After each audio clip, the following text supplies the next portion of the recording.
wahdah asyhadu an la ilaha illallah wahdahu la syarikalah wa asyhadu anna Muhammadan abduhu wa rasuluh. Allahumma shalli wa sallim wa barik ala Muhammadin wa ala alihi wa ashabihi wa man tabi'ahum bi ihsan ila yaumil. Qala Allah ta'ala a'udzu billahi minasy syaithanir rajim.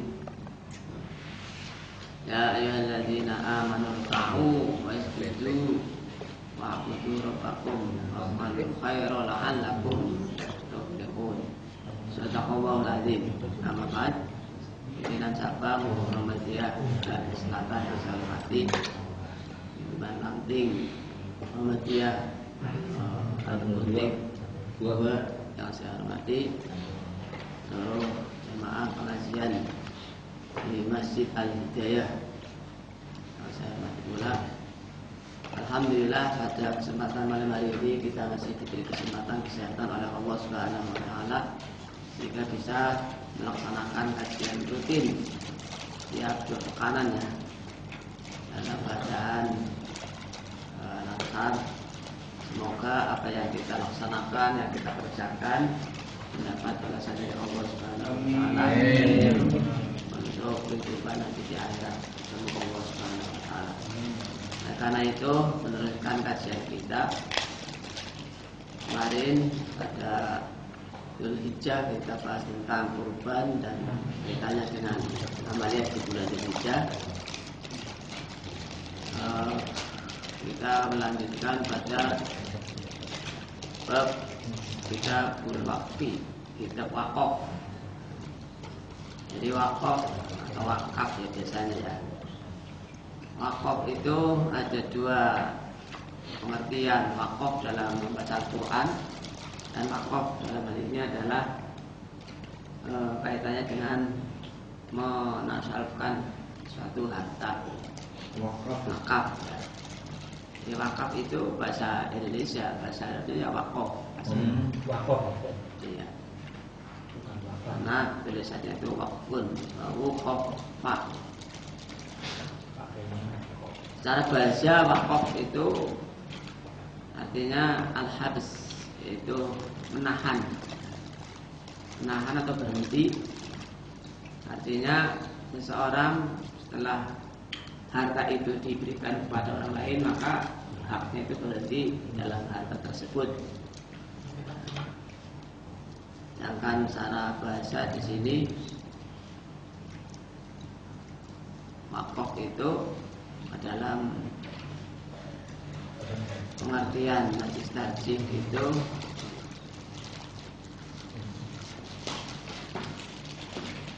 banyak ya di sini, diantaranya yang memberikan sesuatu yang di situ untuk kepentingan umum ataupun bisa kepentingan kelompok, dalam hal ini organisasi, baik sifatnya untuk agama maupun sifatnya untuk kemasyarakatan. Jadi akan dijelaskan macam-macamnya. Dalil tentang wakaf ini pertama surat Al-Hajj ayat 77. Ya ayyuhalladzina amanu ruk'u wasjudu wa'budu rabbakum waf'alul khaira la'allakum tuflihun. Hai orang-orang beriman, rukuk dan sujudlah dan beribadahlah kepada Rabb kalian, dan waf'alul khaira, itu kerjakanlah kebaikan, la'allakum tuflihun, agar kalian menjadi orang yang sukses, untung. Jadi kata yang berkaitan dengan wakaf di sini adalah waf'alul khaira, kerjakanlah kebaikan. Jadi secara umum sih masih ayatnya umum, kerjakanlah kebaikan. Tapi ini bisa dijadikan dalil sebagai dalil wakaf. Kemudian yang kedua dalil dari surat An-Nahl 97 yang sudah kita hafal mungkin ya. Man 'amila sholihan min dzakarin aw unsa wa huwa mu'minun falanuhyiyannahu hayatan thayyibah wa lanajziyannahum ajrahum bi ahsani ma kanu ya'malun. Ini harus hafal, karena ini termasuk apa? Termasuk ya pedoman prinsip hidup kita. Di ayat-ayat yang kira-kira sebagai pedoman prinsip hidup itu kita hafalkan sehingga kita akan menjadi semangat dalam berbuat atau beramal. Man amila solehan min dzakarin aw unsa. Jadi di sini siapa saja orang laki-laki, perempuan yang beramal soleh. Di sini juga dalilnya masih umum amal soleh dengan syarat iman. Nah, maka di sini akan mendapat kehidupan dengan kehidupan yang baik. Jadi fala nuhyiyannahu. Menurut bahasa Arab kalau dalam zuhud kemudian ditambah dengan nun taukid itu berarti menunjukkan kesungguhan. Artinya tidak main-main. Jadi betul-betul Allah akan memberikan kehidupan yang baik. Hayatan thayyibah. Dalam tafsir itu kehidupan yang baik itu yang baik dalam arti rezekinya bisa, atau baik dalam umurnya bisa, atau baik diartikan berkah, atau baik hayatan thayyibah dalam arti qanaah. Jadi walaupun dia itu miskin ya, tapi kalau dia itu menerima dengan kemiskinannya, ridho dengan kemiskinannya, itu baik, termasuk kebaikan. Termasuk dalam hal ini ridho dengan takdir Allah ini juga termasuk hayatan thayyibah. Makanya di sini kalau kita hanya terpacu pada makna harfiah ataupun ayat tanpa ada melihat tafsir, kita kadang-kadang saya sudah beramal soleh, ngaji ya, sholat ya, apa maning yang lain-lain lah kawan. Tapi kok kehidupan saya seperti ini terus, berarti kan ini benar apa enggak ayatnya? Fala nuhyiyannahu hayatan thayyibah, kehidupan yang baik seperti ini terus. Nah, ini berarti kita belum luas memaknai tentang hayatan thayyibah. Jadi hayatan thayyibah di sini tidak hanya di dunia, tapi dunia dan akhirat. Maknanya, kalau hanya dunia saja itu belum dikatakan atau belum dikategorikan sebagai hayatan thayyibah yang sungguhnya. Jadi dalam bab akidah ditanya jawab agama halaman 1 nanti di sana ada bahasan tentang memaknai sifat Rahman Rahim Allah. Rahman Rahim itu kan kasih sayang, Maha Pengasih, Maha Penyayang. Tapi dalam kenyataan hidup ada orang yang normal, ada orang yang cacat, ya. Bahkan tidak hanya itu, bayi baru lahir cacat, ada yang buta, ada yang kakinya tidak ada. Ya. Itu gimana sifat Rahman Rahimnya Allah? Ini kan kalau orang nggak paham kan ditanyakan, katanya Allah bersifat Rahman Rahim. Oh, bayi nggak salah atau apa? Karena zaman sekarang banyak ya bayi yang dibuang, yang dibunuh, selokan, kali dan sebagainya, masya Allah. Itu kan padahal itu tidak salah, tidak berdosa. Nah, sehingga di sini ada dalam ayat itu ditanyakan, terus kasih sayang Allah ini seperti apa? Kalau begitu, nah di situ dijawab dalam tanya jawab agama yang intinya bahwa tidak semua nikmat materi yang diterima oleh Allah kepada seorang itu akan dirasakan nikmat oleh orang tersebut. Baliknya tidak semua penderitaan yang dialami oleh seorang itu adalah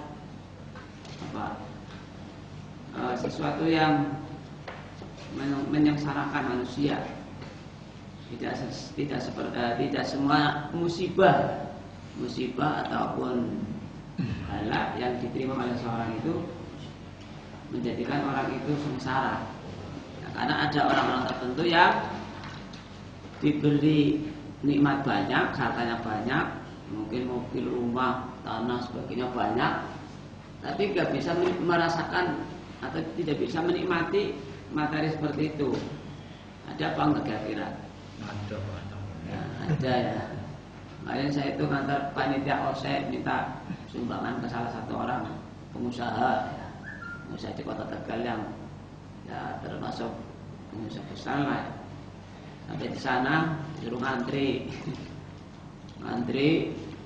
setelah kira-kira 1 jam ngantri, begitu ketemu, beliau tanya, baru ketemu sudah dipanggil lagi, Pak ini ada masalah ini Pak. Ini ada masalah ini, Pak. Jadi ketemu paling-paling 3 menit atau 2 menit ya. Sudah sampaikan apa saja, keperluannya apa, terus sampaikan. Sudah nanti ini ditinggal ya, nanti saya hubungan dengan panitia lagi. Ini saya banyak acara, mohon maaf. Sudah ya pulang.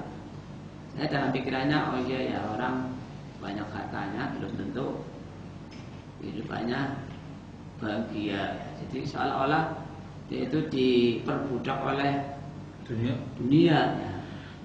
Mungkin tidak hanya siangnya saja, mungkin malam juga masih memikirkan dunia, mungkin pagi juga seperti itu ya. Nah, belum nanti kalau ada masalah ya berkaitan dengan hukum dan sebagainya. Intinya tadi, tidak semua orang yang bergelimang harta materi itu bisa merasakan nikmat hidup. Sebaliknya, tidak semua orang yang mendapat musibah, sakit dan sebagainya itu merasa menderita. Nah, karena ada yang kemarin saya contohkan, orang yang lahir dalam keadaan buta, tapi dia itu hafal Quran. Ketika ditanya, kamu buta nggak pengen melihat? Ya, jawabannya, bisa menghafal Quran itu bagi saya melebihi bisa melihatnya mata ini. Artinya dengan hafal Quran ini ya, nikmatnya melebihi daripada punya 2 mata bisa melihat, walaupun dia itu belum pernah melihat, tapi merasakannya. Dan belum tentu kalau saya bisa melihat itu bisa menghafal Quran. Artinya ini punya mata hati yang bisa menolong ke akhirat ya. Ini jadi hayatan thayyibah, manakala orang itu rela ridho dengan ketentuan Allah apapun, rela ya, maka itu termasuk kehidupan yang baik bagi dirinya. Terutama nanti di akhirat akan mendapat pahala yang besar. Nah, karena dalam hadis itu, siapa yang rela lahir dengan kedua mata buta, maka baginya surga. Itu sudah ada jaminan. Apalagi kalau menderita yang lain. Wala nasyanahum ajrahum bi ahsani ma kanu ya'malun. Dan Allah akan membalas amal yang lebih baik lagi nanti di akhirat. Dan yang ketiga, idza mata ibnu adam in qata amalu illa min salatin. Sadaqatin jariyatin au ilmin yuntafa'u bihi au waladin sholihin yadullah. Jadi kalau menurut dalil 3 ini semuanya masih umum ya, waf'alul khaira, kerjakanlah kebaikan. Terus aman amila sholihan, siapa yang beramal soleh, yang masih umum. Yang ketiga, ini yang agak ini menjurus, yaitu pada kategori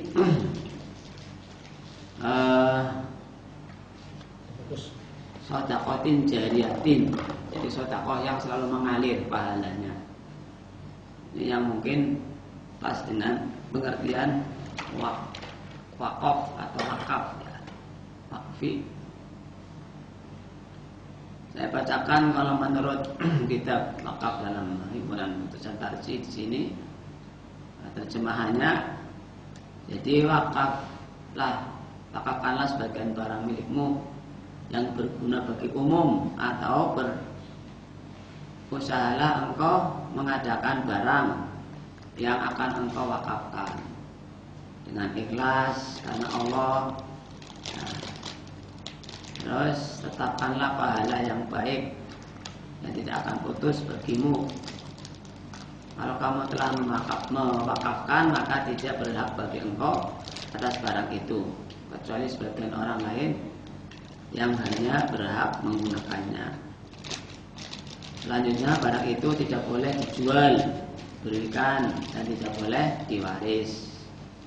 Maka janganlah engkau memberi batas waktu akan wakafmu itu, dan boleh engkau menentukan wakaf kepada seseorang atau golongan atau masjid dan sebagainya, mengingat maslahat yang ada.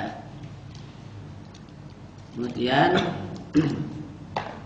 janganlah mewakafkan barang yang semata-mata menjadi larangan Allah atau yang menimbulkan fitnah. Jangan bermaksud mewakafkan barang lebih dari sepertiga dari harta kekayaanmu. Kalau engkau menjadi anggota badan atau penguasa wakaf, yang dimaksud di sini nadir, ya. Nadir itu berarti penguasa, orang yang diberi kuasa untuk mengurus wakaf, itu namanya nadir. Ada ya setiap PCM ya? Ada. PCM Negara Selatan ada ya? Ada wakaf. Nadir wakaf. Kalau di PCM itu berarti Pak siapa? Pak Cito sama Pak Arif. Nadirnya. Jadi badan atau penguasa wakaf yang mengurusi wakaf namanya nadir. Nah, kalau jadi nadir maka wajiblah engkau pelihara sesuai dengan maksud orang yang berwakaf, serta mempergunakan sebagai mestinya dengan bertaat kepada Allah dan berusaha memperbanyak faedah dari barang wakaf itu.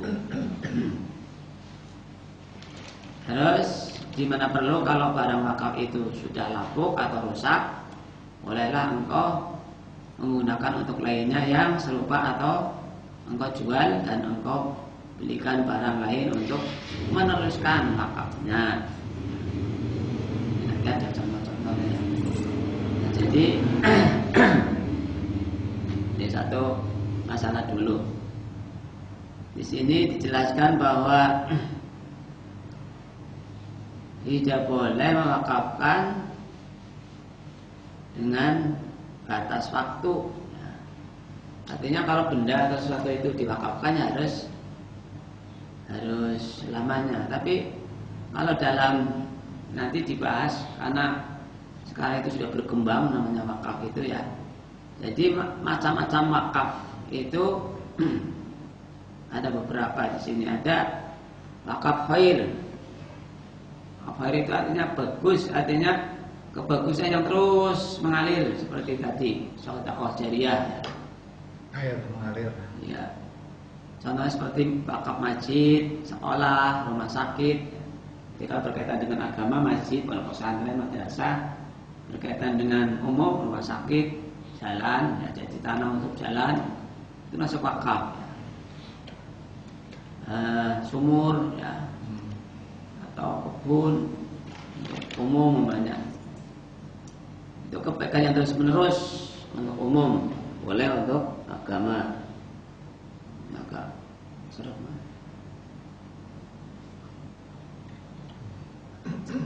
Ada wakaf ahli, artinya manfaatnya untuk ahli waris dan turun temurun. Ada apa enggak ini? Jadi di daerah sana Margadan itu ada orang yang mewakafkan masjid, tapi keluarganya itu ngomong, saya mau mewakafkan masjid, tapi nanti anak saya dan keturunannya harus jadi pengurus. Itu boleh apa enggak? Syarat tadi ya. Iya, syarat. Syarat. Boleh ya seperti itu. Iya mau bukan anak orang pada semboyan sih bener ya. Mungkin itu tujuannya mana? Tujuannya seperti itu mungkin bagus ya. Cuman kadang-kadang yang repot itu pengurusan yang lain ya. Ketika menentukan masalah, tapi di situ keluarganya enggak boleh, ini kadang-kadang yang menjadi masalah. Itu yang terjadi seperti itu. Mengadakan ini ahli warisnya enggak boleh. Akhirnya terkendala. Ini juga yang zaman dulu Nabi Muhammad di zaman sahabat, yaitu Abu Thalha ya. Itu pernah mewakafkan salah satu kebunnya untuk keluarganya. keluarga pamannya. Namanya wakaf ahli. Jadi ada juga namanya wakaf musyarak. Musyarak itu bersekutu. Jadi benda yang diwakafkan atau barang yang diwakafkan itu untuk turunan maupun untuk umum. Ya. Di dalam hal ini yayasan. Jadi ada yayasan yang di situ tanahnya wakaf, tapi bangunannya punya yayasan, punya kiainya. Jika di situ kan berarti musyarak, persekutuan antara yang wakaf dengan yang mengelola wakaf. Jadi di situ kalau yayasan pribadi kan berarti yang meneruskan biasanya keluarganya ya, tidak orang lain. Itu namanya musyarak. Kemudian jenis lain wakaf itu ada yang kalau berdasarkan harta, ini ada yang harta tidak bergerak seperti tanah, sumur, kebun ya, itu termasuk harta tidak bergerak. Terus ada yang harta bergerak, contohnya apa? Ya wakaf mobil untuk masjid, apa untuk PCM, apa untuk apalah ya. Termasuk dalam ini kekayaan intelektual itu bisa diwakafkan ya. Dengan punya ahli apa namanya arsitek ya, silakan yang mau buat masjid silakan kesini buatnya, nanti bayar ya. Termasuk wakaf intelektual. Jadi punya keahlian yang kalau untuk kepentingan masyarakat nggak usah bayar, boleh, itu wakaf. Termasuk BBM, bahan bakar minyak, ya, bensin dan sebagainya, itu termasuk wakaf bergerak ya, karena di situ mengalir siapa juga bahan bakar mengalir. Nah ini kalau tadi dalam kitab ini tidak boleh wakaf itu berhenti. Ya. Tapi kalau menurut perkembangan sekarang itu ada wakaf berdasarkan waktu. Ya, jadi ada wakaf yang berdasarkan waktu, artinya ada memang kalau tadi di dalam buku ini termasuk wakaf mu'abbad, ya, artinya selamanya, tidak ada jangkanya, jadi jangka panjang terus sampai hari akhir lah. Tapi ada yang wakaf mu'aqqad, kalau dalam zakat namanya zakat apa? Infak muqayyad ya. Tapi kalau dalam wakaf namanya wakaf mu'aqqad. Jadi kata waktu, ada waktunya, ada jangka waktunya. Jadi namanya ada orang, ini saya mau mewakafkan mobil tapi selama setahun atau 10 tahun ya, itu boleh. Atau nanti ada yang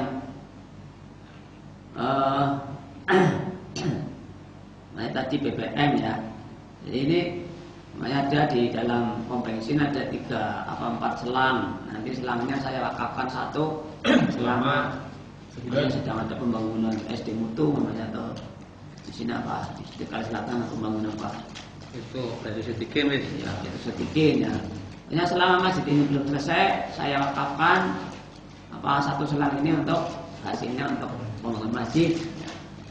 Kalau sudah selesai berarti sudah selesai wakafnya, itu boleh ya, namanya wakaf mu'aqqad ya. Itu sudah berjalan ini di daerah-daerah lain kayak di Pekalongan sebagainya. Itu sudah berjalan seperti itu. Kemudian berdasarkan penggunaan harta, mana ada wakaf yang jenisnya itu mubashir atau zati. Jadi wakaf tersebut untuk pelayanan pada masyarakat umum, nah, seperti sekolah, rumah sakit ya, kan umum, termasuk ambulan itu umum. Itu namanya mubashir atau zati. Ada yang disebut dengan wakaf istismari. Itu wakaf yang lebih khusus. Jadi kayak bentuk sekarang itu ada penanaman modal saham ya. Ada lagi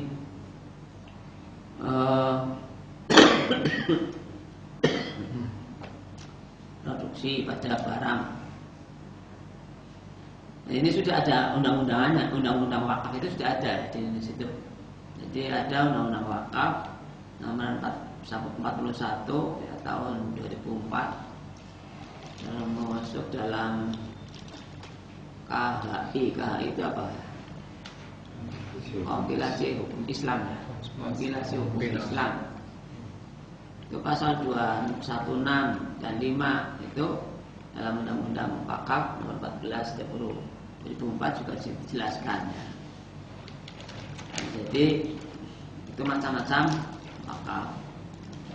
Nah, makanya kalau di sini tidak boleh wakaf itu ada batasnya. Ini kalau wakaf mu'abbad. Tapi kalau wakaf yang bentuknya seperti zaman sekarang tadi ya, itu boleh. Nah, termasuk ya, tadi umpamanya kita itu tidak bisa menjalankan hadis yang diriwayatkan oleh Muslim dari Abu Hurairah tadi ya, kan ketika anak Adam itu meninggal maka seluruh amalnya akan terputus kecuali 3: sedekah jariyah, ilmu yang bermanfaat, atau anak yang soleh. Sedekah jariyah umpamanya sudah nggak ada ya, artinya tidak ada pembangunan namanya.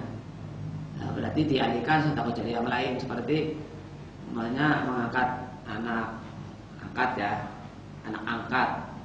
Ada anak yang mau mondok belum ada yang atau nggak ada biayanya, itu boleh itu selama dia itu sekolah mau mondok saya biayai, termasuk masuk pada wakaf tadi ya, mu'aqqad itu. Jadi termasuk sedekah jariyah yang di sini nanti mungkin lebih bermanfaat daripada sedekah jariyah yang bentuknya fisik. Mungkin kalau masjid itu kan ya manfaat terus menerus ya, selama masjid itu digunakan setiap saat, setiap tahun, berarti orang yang wakaf masjid itu selalu mendapat pahala. Tapi kan sifatnya ya tetap ya, jadi makanya kapasitas masjid paling 100 orang ya paling mendapat pahala dari 100 orang tadi. Tapi kalau berupa ilmu, namanya menyekolahkan anak sampai pintar, terus anak itu bisa ngajar 10 orang bisa ngajar lagi, 10 orang bisa ngajar lagi, sehingga tidak bisa ya tadi ya seperti apa? Ya, Al-an ya malam nanti ya semakin banyak ya. Thomas Alva Edison. Nah, itu berarti orang yang cerdas kalau dia seperti itu ya, mewakafkan hartanya untuk mencerdaskan orang dalam hal agama. Jadi ini bisa dijadikan ya dasar kita untuk hidup ini. Kalau bisa ya hidupkan sekali ya. Kalau bisa kita punya salah satu di antara 3 tadi lah, apa yang bisa. Kalau kita tidak bisa mengajarkan ilmu yang manfaat ya yang lain, sedekah jariyah ya. Kalau nggak bisa sedekah jariyah ya gimana kalau mau menciptakan anak yang soleh ya. Pokoknya salah satu biar ada lah, sehingga nanti kita hidup di sana itu akan menjadi orang yang bahagia ya. Terus berikutnya, kalau engkau menjadi anggota badan atau penguasa wakaf atau nadir, wajib engkau pelihara sesuai dengan maksud orang yang berwakaf. Nah di sini permasalahannya banyak orang wakaf ya, tapi wakafnya itu enggak dimanfaatkan. Gimana itu? Kira-kira dosa apa Ya, tapi yang dosa. yang lima yang dosa. Yang lima dosa. Kafir karena mau masjid itu nabi baik. Silakan kan tidak apa sih, bisa dimanfaatkan. Tapi ternyata orang dimanfaatkan. Kita apa? Kenapa sih mau bangun? Karena Yang di sini ketika dilema. wakaf biasanya ada salah, rakaf ya, tapi ya, jauh ini. Soalnya Iya. pengendalian sih ya perlu ini kan bingung. Nah terserah biasanya yang jawab bisa. Maka wakaf yang bagus itu ya yang tidak memberatkan nadir. Oh, iya. Itu Nah, juga yang wakaf sendiri, artinya insya Allah semuanya nanti akan mengalir ya.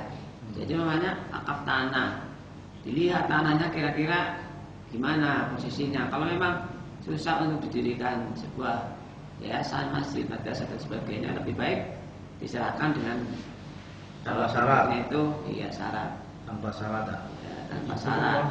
Betul, maling kalau Terus biasanya bentuknya bukan wakaf ya, tapi nanti hibah, hibah ya, hibah atau dia boleh hibah sehingga nanti bisa dijual. Nah, jadi sudah dijual kan nanti uangnya digunakan untuk meneruskan pembangunan apa yang belum selesai. Itu sama saja sebetulnya, cuma kadang-kadang orang tujuannya pada biar manfaat ini tanah saya ya. Sementara posisinya sangat susah. Makanya di sini tadi seandainya di situ kemungkinan dibangun kok bisa, terus tidak dibangun, maka di situ yang dosa adalah yang nadirnya. Ada kemungkinan bisa digarap atau tidak digarap. Tapi kalau di situ kemungkinannya untuk digarap untuk dijadikan bangunan atau apa dosa, ya berarti di sini nanti tidak berdosa karena apa memang susah. Jadi dia tinggal di situ keadaannya. Termasuk dalam hal ini barang wakaf itu kalau sudah lapuk atau rusak boleh dipergunakan untuk lainnya yang serupa atau enggak jual.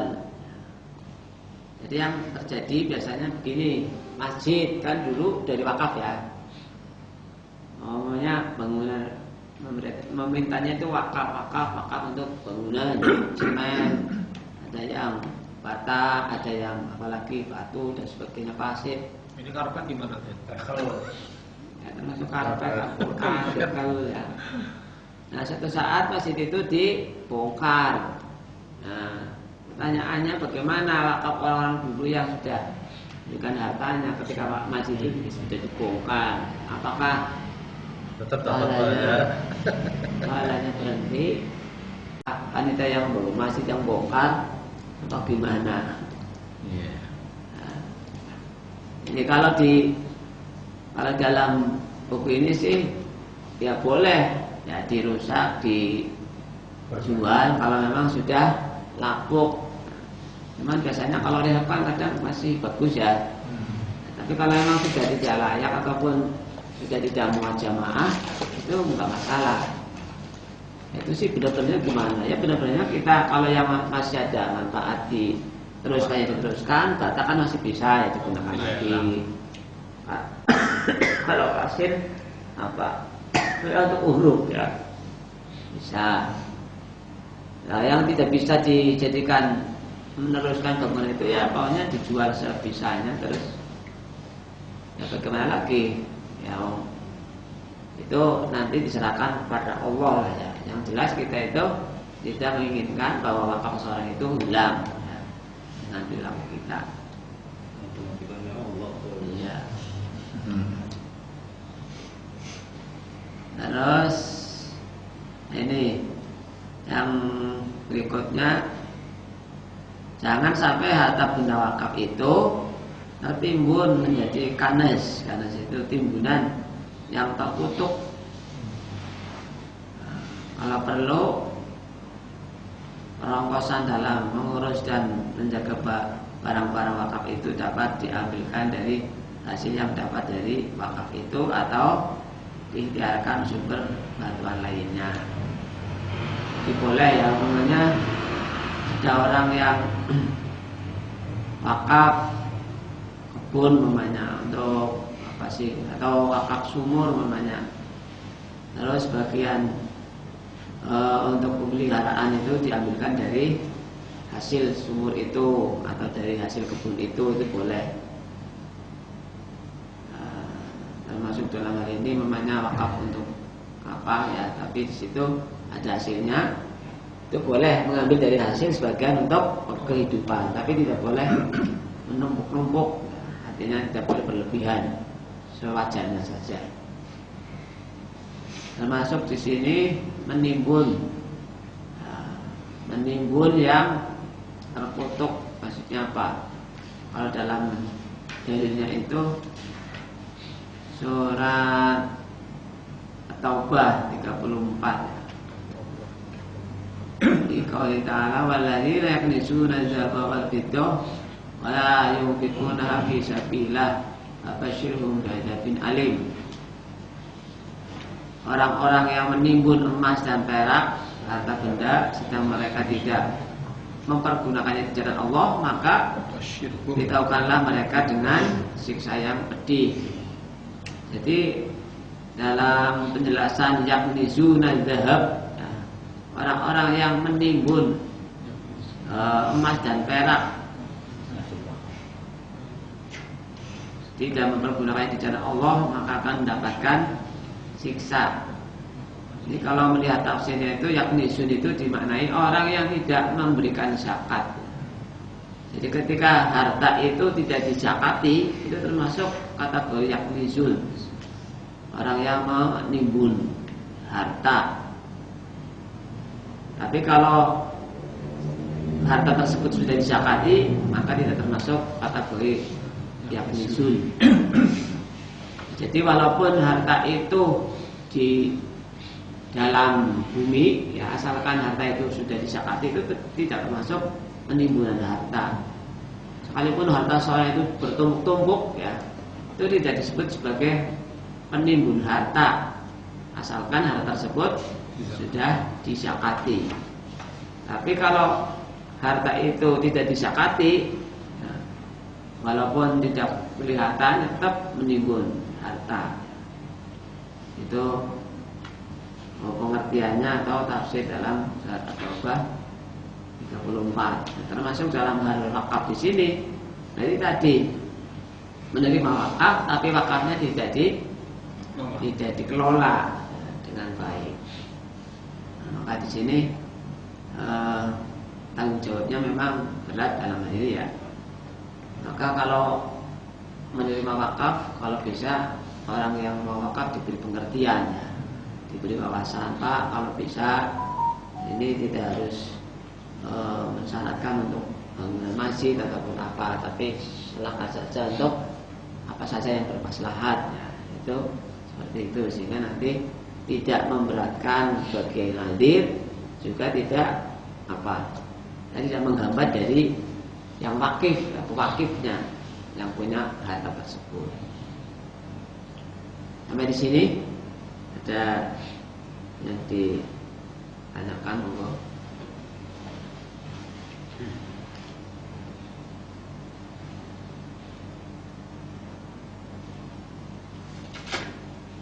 Ibrahim, ngantuk Pak. Ya, jangan ngantuk maksudnya, monggo. Ini kebetulan bulan Muharram dan kemarin secara umum menurut informasi di musola maupun masjid Nahdliyin itu ada doa awal tahun dan tutup tahun. Apakah ini ada aturan? Tidak. Betul. Misalkan ada hadisnya